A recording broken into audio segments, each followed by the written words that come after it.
November so far, we picked up nearly 3 inches of rain, and most of that fell within about 4 days, right? Or at least over a grand total of 7 days. We're actually, believe it or not, a little below average to date now. And while we do have a chance of rain in the forecast next week, I'm going to show you a futurecast real quick here.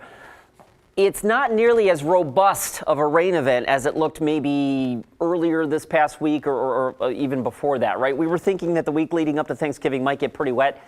Not the case now. We have one system that limps on through here on Monday. That may produce a sprinkle. The Tuesday system holds the promise of at least some rain, but then once that system clears, it looks like we're going to be dry for Wednesday, Thursday, Thanksgiving Day, the day after, and maybe even next weekend. And I'm sure a lot of folks are like, oh, what's the big deal? Well, we need our rain when we typically get our rain. So we'll hold out hope for that. And of course, that translates to mountain snow right up in the Cascades. But in the meantime, it's pretty out there. There's a live look from our Wells Fargo sky camera. Sunrise occurring right about now. We should see that popping up over Mount Hood in just a little bit. If you're not waking up to the gusty east breeze this morning, like in Scappoose, it's 24.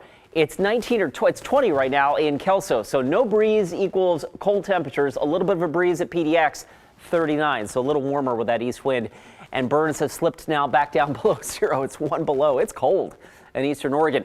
The breeze being felt at the Oregon coast. A live look from our Chinook Winds Casino Resort camera in Lincoln City. It'll be breezy in some places and sunny with highs in the low to mid 50s. Pacific City, Astoria, Newport. The gorge seeing a little bit of fog. That's the look from our Dalles camera atop Oregon's Veterans Home in the Dalles. I did want to point out that the East Gorge and North Central Oregon and the Columbia Basin under a freezing fog advisory until noon today. So be on the lookout for that.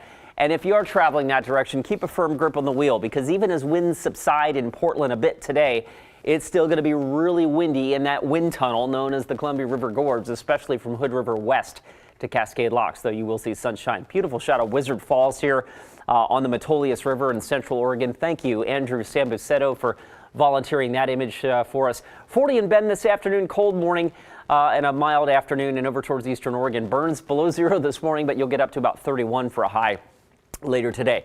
The I-5 corridor, a chilly start, but sunshine should help temperatures get into the upper 40s. McMinnville, Salem, Corvallis, Longview, we get to 50 tonight, or 50 today, I should say, but you slip down into the mid-20s again tomorrow morning. So a couple of cold mornings out there. Man. But some sunshine, right? So good to get some yard work done, I suppose. Tuesday's going to be a rainy day, and then the rest of our 7-day forecast at this point is dry, very un-November-like. It is. Pleasant for Thanksgiving. Thanks, Chris.